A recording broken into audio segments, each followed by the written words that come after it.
Let's be honest. If you're Googling how to make a girl like you, you're probably either A, staring at her Instagram story, wondering if that avocado toast pic is secretly about you, or B, still recovering from the emotional trauma of being called such a sweet friend. Yeah, we've all been there. Here's a brutal stat to spice up your day. Over 70% of single men under 30 say they feel invisible to women. Invisible. Like they are wearing Harry Potter's cloak, except it only activates around attractive people.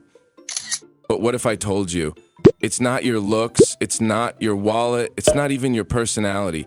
It's that you've been trying to get her to like you the same way you'd try to return a package to Amazon, with desperation, too much explanation, and awkward eye contact. Let's fix that.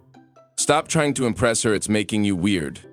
Here's a cold truth wrapped in a warm tortilla. Trying to impress a woman directly is the fastest way to repel her. It's like spraying cologne on a moldy tail. No one's buying it, and now you just smell like Denial and Dior Sauvage.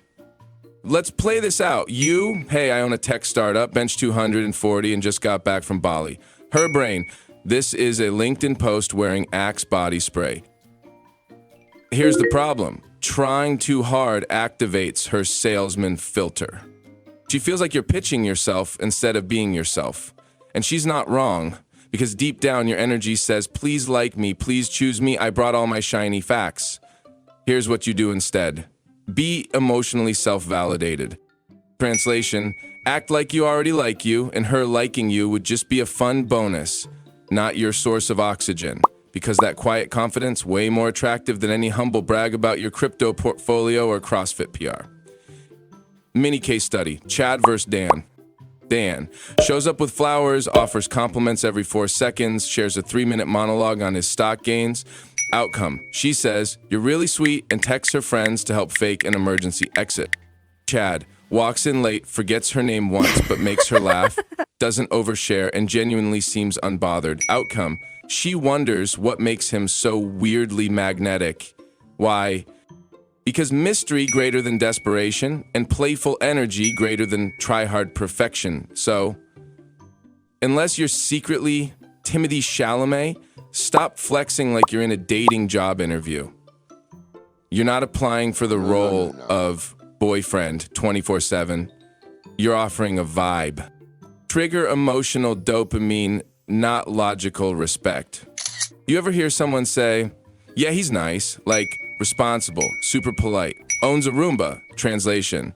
He's safe, but I'd rather date a human sparkler. This is where most guys mess up. They aim for respect over emotional impact. They want her to think, wow, what a solid, dependable man. When they should be aiming for, why do I randomly think about this idiot at 2 a.m. when I'm brushing my teeth? You don't need to impress her brain, you need to ping her nervous system. And here's how. Emotional spike trick, give her micro rushes. People fall for those who make them feel something, anything. Laughter, curiosity, intrigue, nostalgia. So ditch the boring small talk and try something like, you strike me as someone who'd absolutely start a cult, but like a fun, wine-fueled one. Or, you ever randomly cry during an animated movie and then pretend it was allergies? Boom! You've just added personality, humor, and a dash of vulnerability. Way better than what do you do or how was your day? The odd compliment technique. Instead of the basic, you're pretty, which she's heard more than YouTube mid-roll ads, try, you've got that, probably owns a chaotic Pinterest board but hides it well energy. Or, you talk like someone who knows a secret about the universe and won't tell. These stick. Why? Because they're unique, specific, and wrapped in curiosity. And humans are dopamine junkies. If you make her laugh, blush, and tilt her head all in 10 seconds, congratulations, you've just become chemically interesting. The mirror trick plus the emotional loop. Now, let's talk about mirroring. No, not copying her outfit or downloading Spotify just because she said she loves sad indie playlists. I mean subtle subconscious syncing. Psychologists call it mirroring. I call it emotional Jedi mind tricks. Here's how it works. You match her energy without mimicking her. You subtly reflect her tone, pacing, or posture. You use her language, but better. She says, I hate networking events. They always feel fake. Yeah, like a bunch of business cards in human form. It's exhausting. See what just happened? You validated her experience, made it funnier, and looped her emotion back to her with a little bonus dopamine. That's the emotional loop. She says something, you acknowledge it, you escalate or reframe it in a way that deepens the moment. Most guys mess this up. They hear something personal and either A, ignore it, or B, go full therapy mode. Example, her. I've always wanted to live in Japan. Guy A. Oh, cool, I saw a YouTube video about sushi once. Guy B. Why Japan? Are you trying to find yourself or just escape capitalism? Please, don't be either. Try this instead. I can totally see that. You strike me as someone who'd wake up at 4 a.m. just to watch cherry blossoms bloom and somehow still answer work emails like a boss. Fun, visual, specific. Now you're painting pictures, not just asking boring follow-ups. This is how you stop being some guy she talked to and start becoming the main character in her brain chemistry. The one mistake that makes her lose interest instantly. Let's say you nailed the mirroring. You were funny, you didn't ask about her ex, you're walking on air, then you blow it by saying this. So, do you like me? Where is this going? I just want to know if I'm wasting my time. Stop. You just slapped a neon sign on your forehead that says, I need external validation to function. Here's the ugly truth no one wants to hear. The second she feels like she's emotionally responsible for your confidence, the attraction dies. Gone. Poof. Like your gym membership after New Year's. The fix? Detach from outcome. Attach to experience.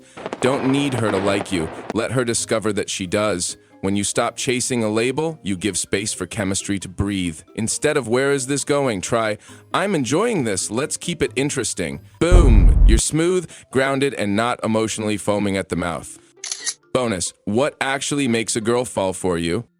Okay, time for some brutal honesty. You want to know what actually makes her like you? It's not your jawline. It's not your cologne. It's definitely not your 3 a.m. you up texts. It's this, the ability to make her feel emotionally safe while keeping things emotionally exciting. It sounds contradictory, but it's not. You create safety through active listening, being present, never mocking her vulnerability. You create excitement through humor, playful challenge, surprising her with your emotional depth. Most guys can only do one. Either they're the funny guy who can't go deep or the sensitive guy who turns into a human therapist. Be both. Be the rare one, the dual threat, the man who can make her laugh at 2 p.m. and open up at 2 a.m. Do that, and you're not just in her DMs, you're in her daydreams. If you made it this far, you officially know more about emotional chemistry than 93% of guys out there. Now, 2 things. 1, drop a comment below with the cringiest nice guy moment you've ever had. Don't worry, this is a judgment-free roasting zone. 2, smash that subscribe button because next time we're diving into the subtle signs she already likes you, even if she won't admit it. No more guessing, no more friend zoning, just emotional intelligence, sarcastic jokes, and strategies that actually work. See you in the next video.